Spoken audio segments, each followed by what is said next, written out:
He llamado a esta reflexión la refundación de la tierra, verán por qué.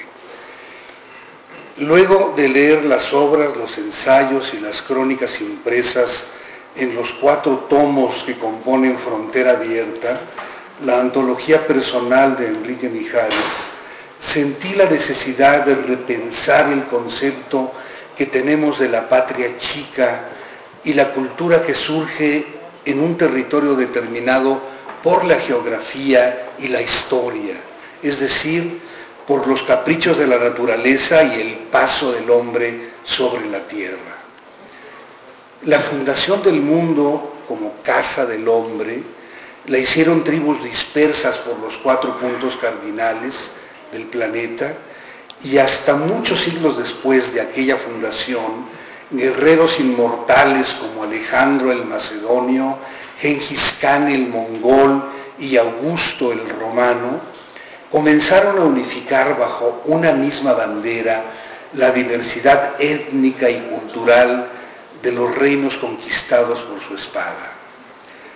Cuando los españoles llegaron a las costas del llamado por ellos Mundo Nuevo, los aztecas dominaban una parte del centro y el sur de la meseta continental, bañada por el mar Pacífico y el mar Atlántico, pero eran muchos los pueblos que escapaban de su dominio. Los conquistadores impusieron en el virreinato el centralismo económico, político y cultural que nos agobia desde entonces, aunque es precisamente el rechazo al centralismo del poder lo que provocó el nacimiento de los regionalismos. Como es obvio, la cultura regional es conformada por el clima, la alimentación, la vestimenta, los acentos, los giros del lenguaje, los giros idiomáticos y los usos y costumbres que se desprenden de la vida en común de un grupo humano. Hasta finales del siglo XX, el centralismo cultural era apabullante porque el poder político emanaba imperialmente desde la Ciudad de México con el presidente de la República como eje indiscutible de la pirámide. Hasta los años 60, el 95% de la infraestructura cultural y los bienes y servicios del ramo, como son bibliotecas, museos, escuelas de enseñanza artística, galerías, cines, teatros, editoriales, estaban en la capital del país. El dato es importante porque era apabullante de verdad. Los jóvenes no pueden comprender eso, los viejos de la tribu lo padecimos, porque por ello Enrique Mijares tuvo que emigrar a la Ciudad de México para estudiar teatro y practicarlo profesionalmente. Si el estado de Durango, del que es nativo, o alguna entidad vecina hubiera tenido esas facilidades, seguramente no habría tenido que emigrar tan lejos. Con esto quiero llamar su atención sobre las carencias para el desarrollo intelectual y artístico que había en nuestros ranchos. Eso es importante, porque de pronto tenemos este orgullo regional y nos olvidamos de que no hicimos todo lo suficiente, o no hicieron nuestros padres, nuestros abuelos lo suficiente para tener este desarrollo.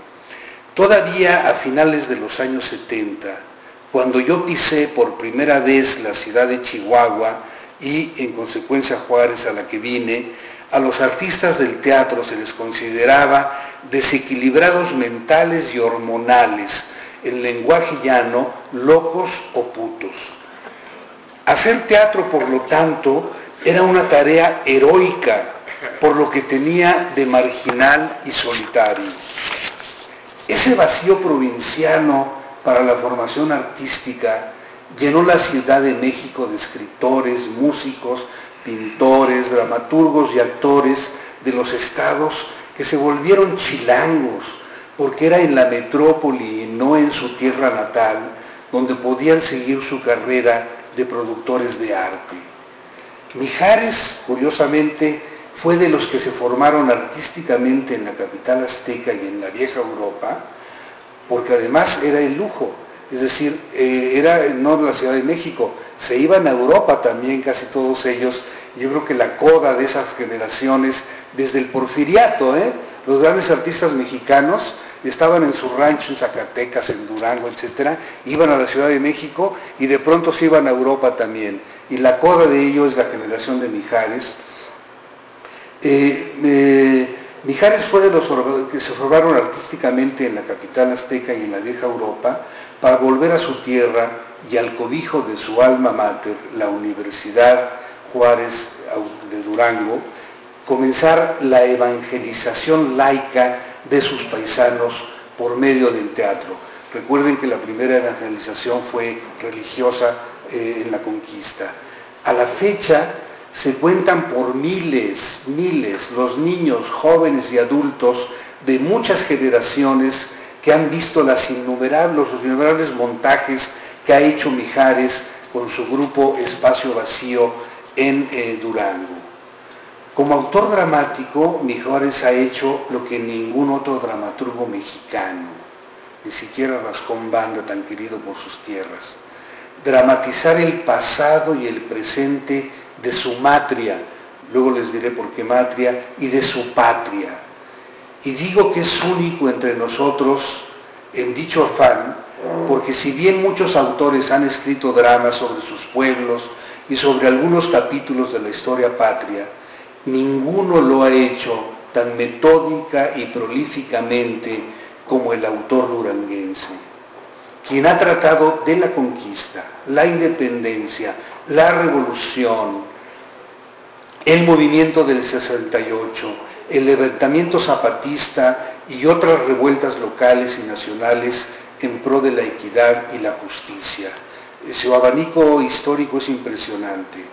Por si fuera poco, Mijares ha bosquejado para el escenario el perfil de los artistas más renombrados de su terruño, como son los hermanos Silvestre, Fermín, José y Rosaura Revueltas, Dolores del Río, Nelly Campobello, pero sobre todo ha dibujado desde diversos ángulos a la figura estelar de las tierras del norte, a Doroteo Arango, más reconocido como Pancho Villa, de quien nos ofrece una trilogía en uno de los cuadernos que presentamos esta noche.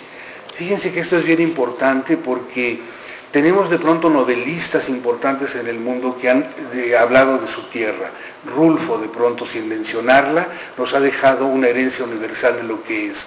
Y yo no tengo en memoria otro dramaturgo que haya dibujado el mapa de su lugar natal tan ampliamente como Mijares. Está la historia, están los personajes, y eso es notable, hay que verlo, y aquí están los cuadernos.